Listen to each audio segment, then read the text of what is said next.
হুম। আসসালামু আলাইকুম ওয়া রাহমাতুল্লাহি ওয়া বারাকাতুহু।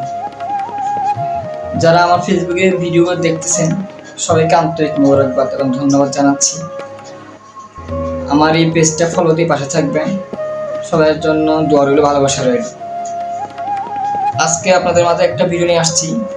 সেটি হলো যারা নামাজ জানে কিন্তু নামাজ পড়ে না, নামাজের প্রতি গাফেল, আল্লাহ তাআলা তাদের বিরুদ্ধে কি শাস্তি দিচ্ছে সে বিষয় সম্পর্কে সংক্ষেপে আপনাদের তুলে ধরব ইনশাআল্লাহ। যারা নামাজ জানে কিন্তু নামাজ পড়ে না তাদের শাস্তি বর্ণনা করছে আল্লাহ তাআলা। যারা নামাজ জানে বুঝে তো ইচ্ছাকৃতভাবে নামাজ ছেড়ে দেয়, নামাজ পড়ে না, তাদের ব্যাপারে কোরআন ও হাদিসের ভয়াবহ শাস্তির কারণ কথা বর্ণনা করেছেন। প্রথমত কোরআনে আল্লাহ তাআলা বলেন সূরা মাউনে, অতএব ধ্বংস তাদের জন্য যারা নামাজ পড়ে কিন্তু তাদের নামাজে গাফেল। আল্লাহ তাআলা বলতেছেন অতএব ধ্বংস তাদের জন্য যারা নামাজ পড়ে কিন্তু তাদের নামাজ গাফেল। গাফেল বলতে এখানে নামাজ পড়ে, এক ওয়াক্ত পড়েছে আর এক ওয়াক্ত পড়ে নাই, এক ওয়াক্ত পড়েছে আবার দুই ওয়াক্ত পড়ে নাই। কিছু আমরা অনেকটা বলতে পারি লোক দেখানোর উদ্দেশ্যে নামাজ পড়ে থাকে অনেকেই আমাদের মাঝে। তো আমাদের নামাজটা এক ওয়াক্তের জন্য নয়, আমাদের নামাজ তো 5 ওয়াক্ত প্রতিদিন 5 ওয়াক্ত নামাজ আমাদের ফরজে আইন করা হয়েছে। তো আমরা এক ওয়াক্ত পড়ে আর এক ওয়াক্ত ছেড়ে দিই তাহলে আমাদের এটা হবে না, আমাদের তো আল্লাহর হুকুম আদায় হচ্ছে না, ফরজে আইন আদায় হচ্ছে না।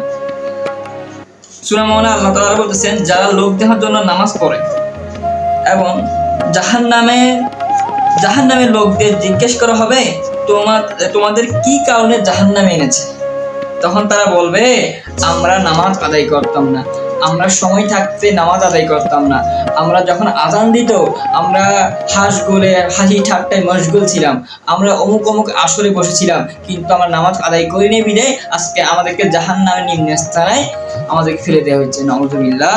আল্লাহ আমাদের সকলকে বোঝার তৌফিক দান করুক, সকলকে নামাজে বানিয়ে দেখ, আমরা যেন প্রতিনিয়ত 5 ওয়াক্ত নামাজ যত সময় আদায় করতে পারি ইনশাআল্লাহ।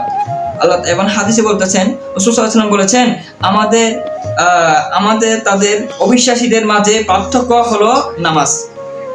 হাদিসে বলতেছেন আমাদের মাঝে আবার অবিশ্বাসীদের মাঝে পার্থক্য হচ্ছে নামাজ। নামাজের মাধ্যমে আমরা বিশ্বাসী মানুষ মুমিন ব্যক্তি চিনতে পারবো, মুসলমানকে চিনতে পারবো। যখন আমরা রাস্তা দিয়ে যাই বা কোনো বাহিরে বের হই, কে মুসলমান কে অমুসলিম আমরা চিনতে পারি না। একমাত্র মুসলমান চেনার উপায় হলো যে আমাদের মাঝে যখন আমরা দেখি কাউকে আযান দিলে মসজিদে সুন্দর করে চলে যায়, তখন আমরা বলতে পারি যে ওই ব্যক্তি অমুকটা মুসলমান, কারণ সে মুসলমান বিধায় আযান দিয়েছে, সে মসজিদে নামাজ পড়তে যাচ্ছে। যে নামাজ ছেড়ে দেয় সে কুফরি করে, কথা কুফরি করে মানে সে কাফের হয়ে যাবে।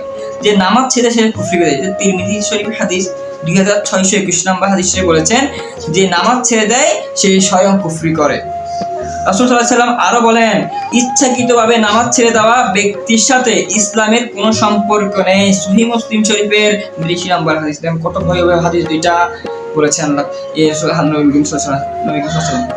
ইচ্ছাকৃতভাবে নামাজ ছেড়ে দেওয়া ব্যক্তির সাথে ইসলামের সাথে কোনো সম্পর্ক নেই। তো সুতরাং ইচ্ছাকৃত নামাজ না পড়া গুনাহে কবিরা, মহাপাপ। কেউ যদি একবারে নামাজ অস্বীকার করে তাহলে সে ইসলামের বাইরে চলে যেতে পারে। আর অলসতা ও গাফলতির কারণে না পড়লেও ভয়াবহ শাস্তির অধিকারী হবে। তাই প্রতিদিন 5 ওয়াক্ত নামাজ সময় মতো আদায় করতে হবে এবং মুসলমানদের উপর ফরজ এবং দায়িত্ব সেটাই রয়েছে। আল্লাহ তাআলা আমাদের প্রত্যেক মুসলমান নর নারীকে 5 ওয়াক্ত নামাজ আদায় করার তৌফিক দান করুক, আমিন।